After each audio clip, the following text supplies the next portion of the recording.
Morning, all. I hope you're all awake. I'm doubtful myself. So I just had a bit of a coffee. So let's see how this goes.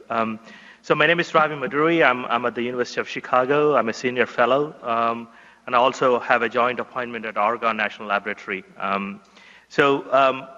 My goal here today is to talk about what NIH Commons is for folks who write proposals in the U.S. NIH is you probably already know what NIH does. I'm going to give a little bit high-level overview of what NIH is thinking in terms of providing an architecture or reference architecture, and how we are working on providing a reference implementation for that architecture. We also have at the University of Chicago, we are part of a Big Data to Knowledge Center at the University of Chicago. Big Data to Knowledge Center are a U54 grants from NIH that were funded to create methodologies for managing and analyzing big data in biology. So our center's name is called BDDS. So during the course of this talk, I'm going to talk about what NIH Commons is all about, and then provide a little bit of an overview of what we are doing at the BDDS Center, which is the NIH Big Data to Knowledge Center, and talk about what are some of the building blocks for this NIH Commons architecture. I'm just happy to note that some of these building blocks are very similar to the direction Galaxy is heading towards from the presentation that the PIs made yesterday. So it's really I'm very happy to note that these are all sort of complementary efforts that are leading to a common goal instead of divergent efforts. So I'm going to talk about some of the key aspects of NIH Commons, which includes data management and data identification with a view towards reproducible research, and also architecture elements that identify data accreditation as a first-class entity and data citation, so that software providers and data providers can get recognition for the data they provide. We have been building some of these elements within the BD2K Center, and I'm going to talk about them. And then I'm going to talk about what are the tools in Galaxy that we are building in order to implement this architecture, and our plans on making these tools available to everybody. So what is Commons? So this is for folks who went to school in the US, it might be very commonly known word, but I wasn't really sure what Commons meant. And then I went around the IU yesterday, and I saw a building that was named Commons. So looks like it's a very popularly used word to denote a common place where students get together to talk. So, but from an NIH perspective, it's a high-level architecture vision that has various elements to it. It's a multiple layered architecture, and the way NIH talks about the Commons architecture is that it's sort of a reference architecture that has been generated from their experience of looking and funding various research projects, and they want to sort of use this as a sort of a reference for people who are building new architectures or new software components, so that the elements of this architecture represent some of the best practices that NIH has found and want to promote within the community. And it also has a policy framework that is that kind of underlies this architecture. So it's very so if you look at it, it's essentially a collection of a software elements that and a registry like structure that allows people to discover what software and tools are available. It talks about a list of tools that you could use to analyze data and APIs and how you create containers, or what is a software artifact that would represent a sort of an analysis tool or a data element. And then moving on to data, they talk about two different types of data sets. One is a reference data set, and another one is a user-generated data set, and how you kind of tie them all together and make it available on a compute platform. This could be a cloud-based or an HPC-based resource. So we have been working with NIH in realizing parts of this architecture. As you can see, a lot of these principles might be very common to you because you've been working in the space of Galaxy, where reproducible research is a first-class element or first-class goal. So parts of this architecture also talks about the underlying policy that NIH can embrace that would lead to reproducible research and also lead to a sort of a proper accreditation of software and data elements so that it could promote more of a reuse. So one of the interesting things that came out of the Commons, there was a workshop that happened, and a lot of people presented ideas about what they think Commons should look like. And essentially, Commons is a distributed system, so you could have multiple data commons. So at the University of Chicago, we're building genomics data commons, which is an NCI-funded, National Cancer Institute-funded activity to host all of the TCGA data and make it available to the community. So if you look at the GDC, the NCI GDC also talks about how researchers can access data from GDC, how they can use the data to generate knowledge or to do science using the data. And they can also think about doing this by building their own research or compute environment.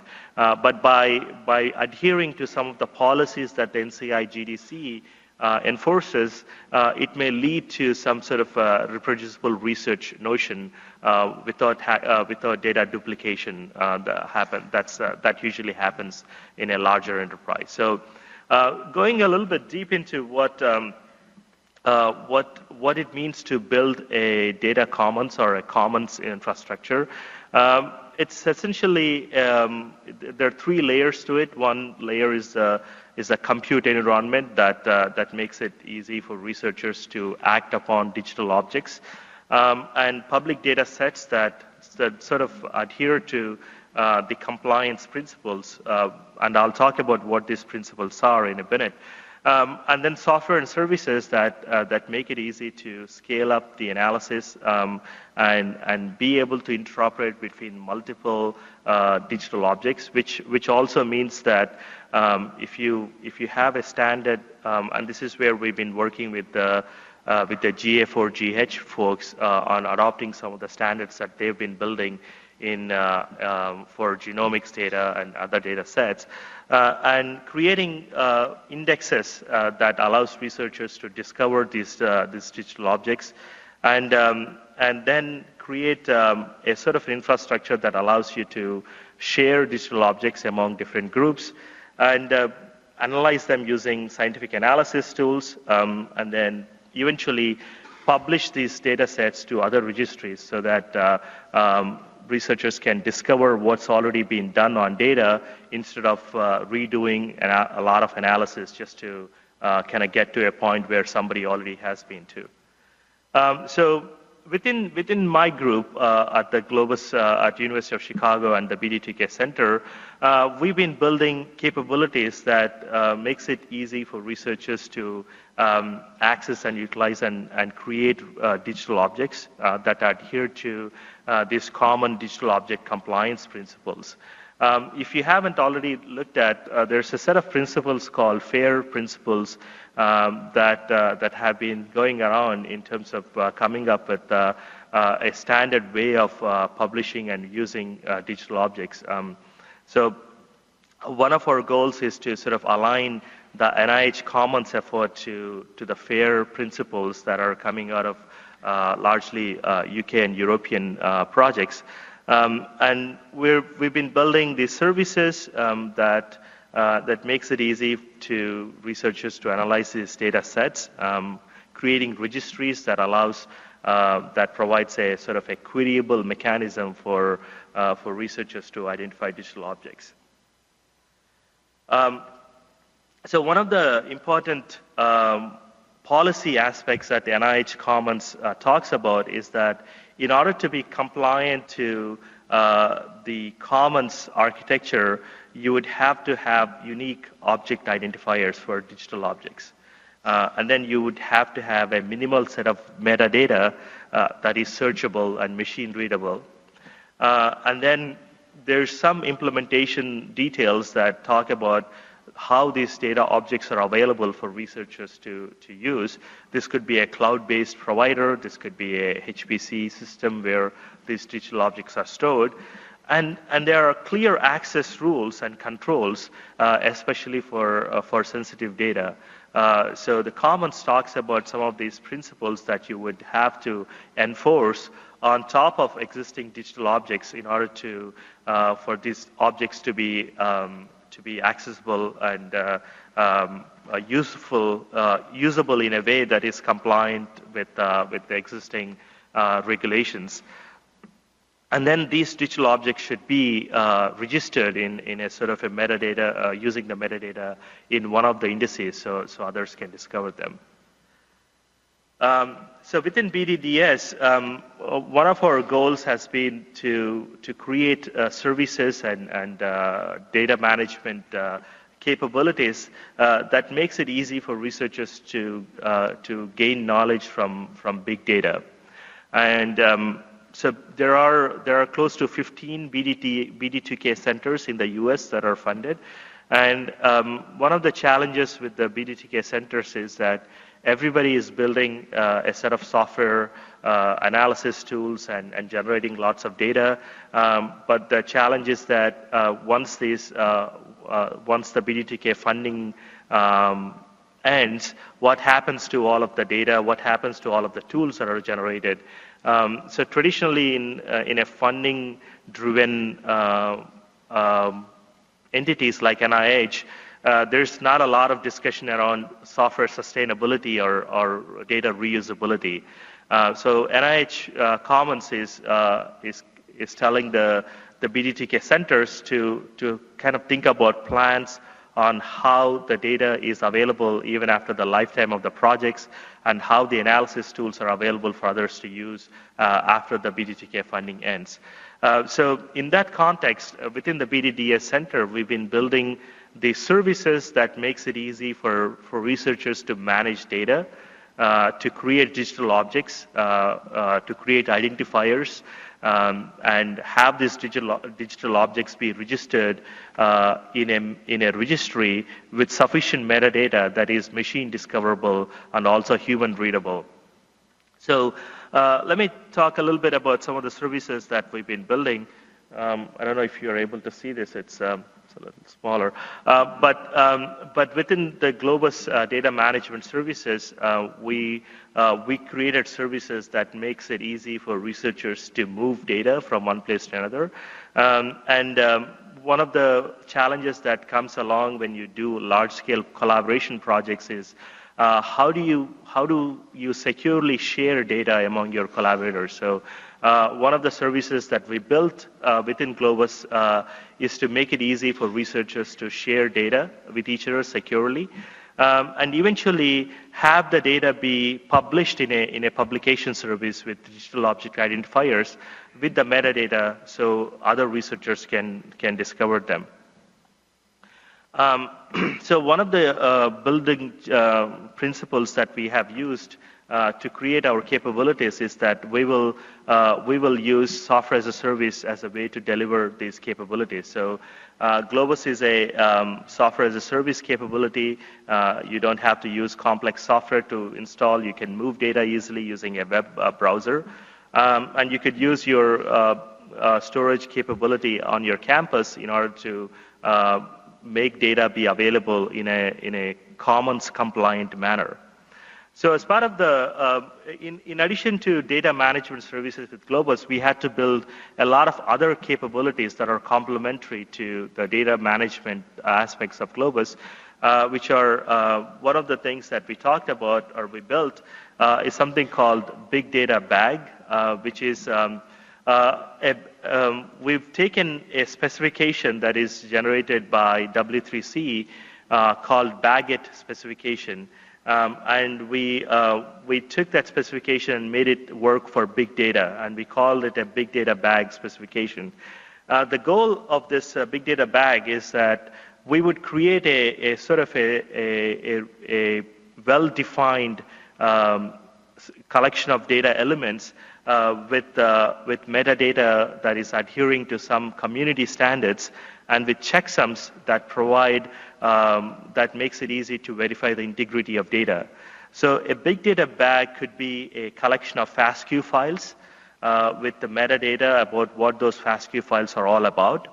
And then it also provides the checksums of the FASTQ files. So you could move these bags as an element, as a unit across the network, and they kind of provide a easier way to share and manage data. And we built something called minimal viable identifiers, which makes it easy for you to generate a digital object identifier for a big data bag. The idea for the minimal identifiers is that there's a service that you could go and provide it with the metadata, with the description of the bag that you created, and then it would give you a sort of a minimal identifier that is resolvable as I'm showing here. So essentially, if you are publishing a paper and you have used a bunch of these digital objects to create the conclusions of the paper, you could have these identifiers as a supplementary element. So when somebody who wants to verify your work, they can go to that URL, and it leads them to sort of the metadata of what this identifier, what this data sets correspond to, and what are the checksums, and then other details on how you could access that data itself.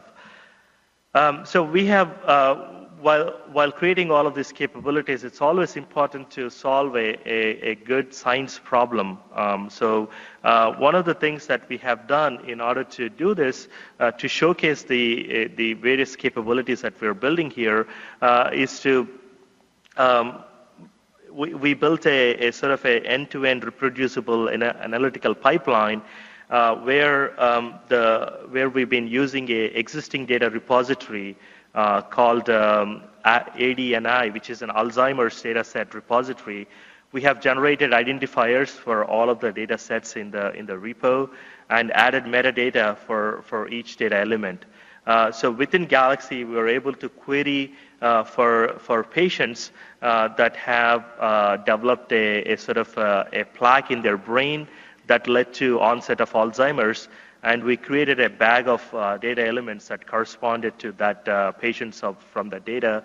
These data sets are essentially a collection of FASTQ files that correspond to the query that we've been running.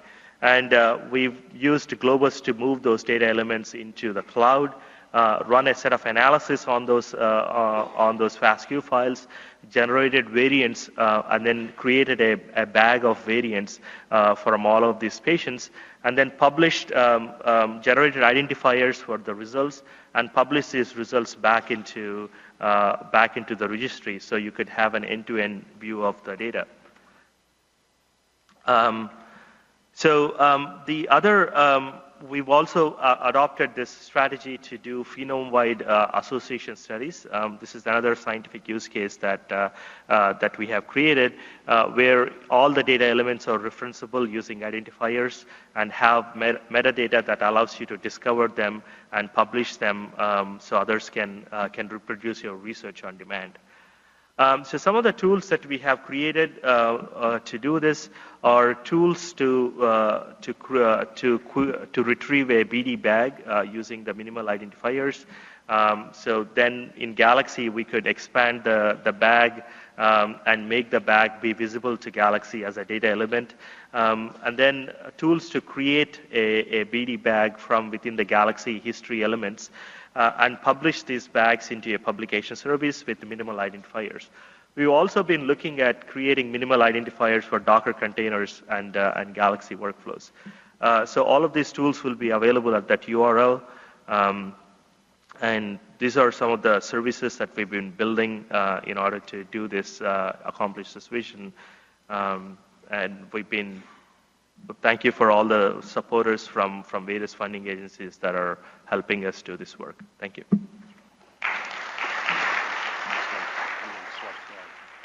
Take any questions? Happy to answer any questions you may have.